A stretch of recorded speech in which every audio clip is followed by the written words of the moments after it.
Oh, hello, this is Tak Chung from Walk with Tak. Welcome to my YouTube channel. If you enjoyed this video, please like, subscribe, and share.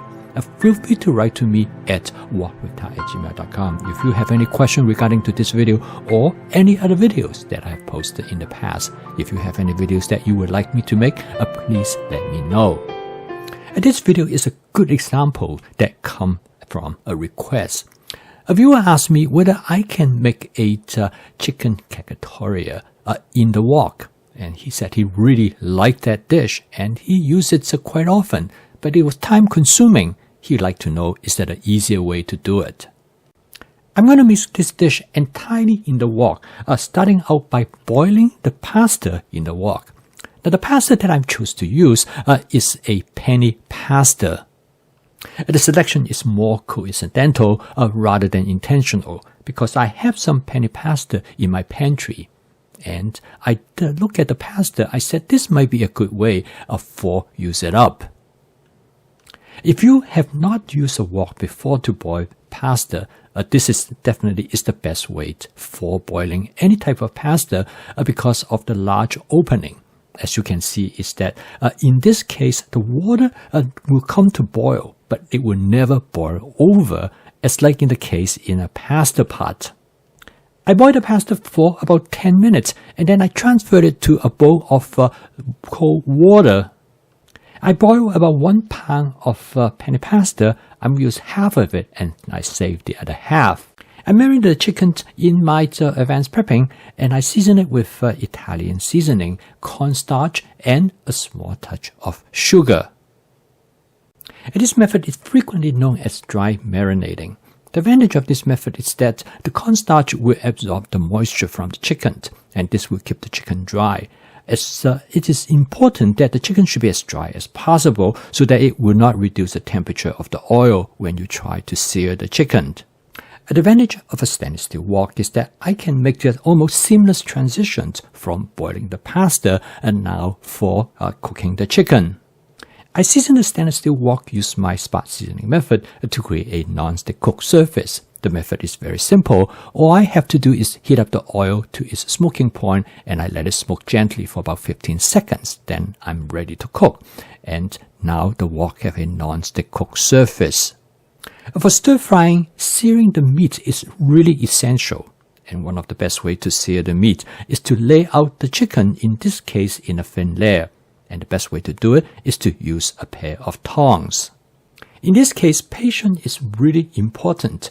You want to sear the chicken for about somewhere between 45 to 60 seconds. And I use a oil splatter guard to put over the wok. And this will reduce the splattering and it makes cleaning the stove much easier later on. Efficiency is always an important concern for me. During this phase of cooking, the temperature of the stove is really important. You want the oil as hot as possible, so you will be searing the chicken rather than steaming the chicken. This will allow the chicken to be efficiently brown. In some cases, it will also cause charring. This will give the chicken a light smoky flavor. The purpose of the dry marinating not only to keep the chicken as dry as possible to reduce the moisture present on the surface of the chicken so the searing will be more efficient, but the seasoning on the surface of the chicken will also give chicken much better flavor. Now I turn the chicken over to sear the other side. I also discovered by cutting the chicken into smaller pieces, it makes the cooking more efficient.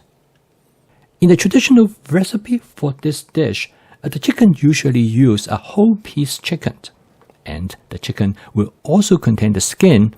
And in this case, the chicken will be brown on one side first before it is being used to cook the dish. I use this method because I use it as a template. I cook many of my stir-fry dishes. The first step in searing the chicken is using this approach. This is a demonstration of template-based cooking. I set the chicken aside, and the next step is to prepare the sauce. The sauce is a tomato-based sauce. It's a traditional Italian sauce. At the foundation of this sauce is onion, garlic, and bell pepper. This is what makes the wok so convenient because now I can make the transitions to stir fry in creating this sauce. and the wok is perfect for this purpose. This dish is normally cooked in a Dutch oven. The reason the Dutch oven is being used is because the chicken is in an entire piece. So after the onion and the garlic has been fried, the chicken will be added to the Dutch oven. In many ways, the approach in cooking this dish is very similar to the template for the stir-frying dish. The onion and garlic is being stir-fried in the beginning to release their flavor and aroma.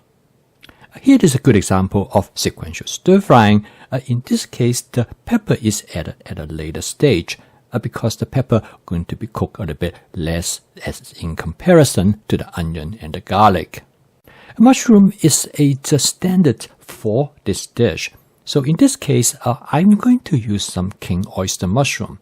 This is the mushroom that I have in my advanced prepping.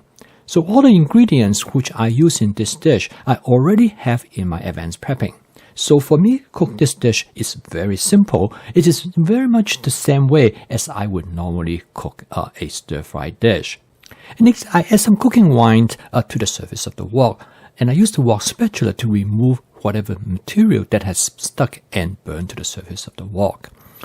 This dish normally is to call for use red or white wine, but since I don't have any of those, I go ahead and use Shaoxing cooking wine. I feel this substitution is a good improvisation. This is followed by adding some crushed tomatoes. I set out about 12 ounces of these crushed tomatoes, and I'm going to see whether I will need to add some more later on.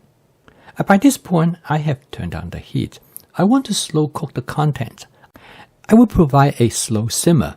This will allow me to soften the texture of the onion, and also this will allow the tomato sauce to penetrate into the food ingredients more efficiently.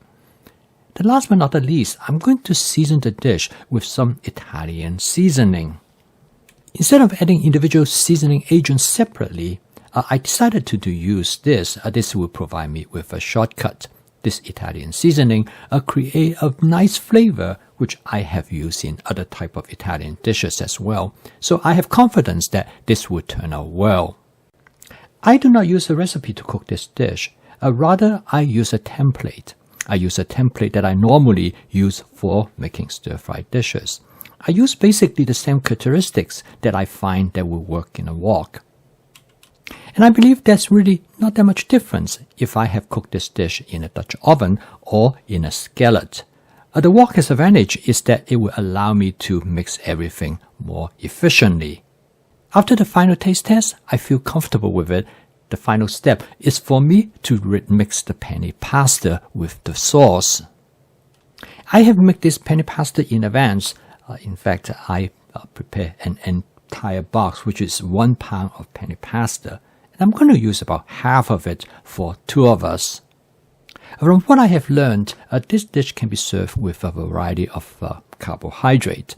Penne pasta is one of them, but frequently people can serve it with spaghetti pasta. Quite often, rice is also a favorable choice. The penne pasta is a good choice because, as you can see, the sauce penetrated into the hollow portion of the penne pasta.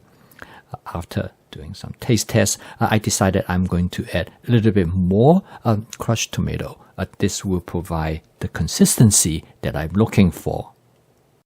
The crushed tomato comes from a can, and since this is the time before summer tomatoes is ready, but if I have summer tomatoes, this is probably what I will be using. I do not use a recipe to cook this dish, so I basically use my taste as a way to judge whether this dish is what I would like.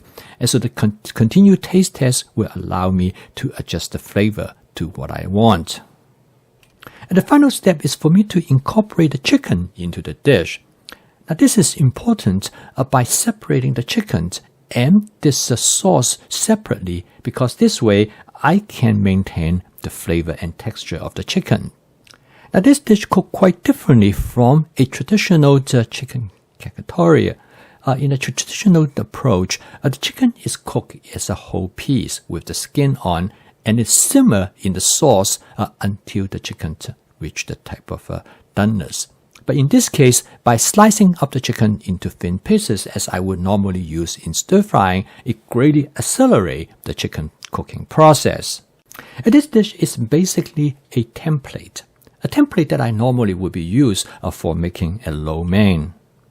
And by changing the seasoning strategy, I could easily make it into a Asian or Chinese inspired dish. This dish in practice might not be the same type of chicken cacciatore dish that you would find in an Italian restaurant. However, the spirit of this dish fulfills the original chicken cacciatore. The onion, the garlic, the pepper, as well as the tomato make this dish taste exactly what it should be like. I cook this dish with my fast cooking system, so I have advanced prepping that will allow me to cook this dish quickly. I have most of the ingredients ready to go, so I was able to start to cook within 5 minutes after I entered the kitchen.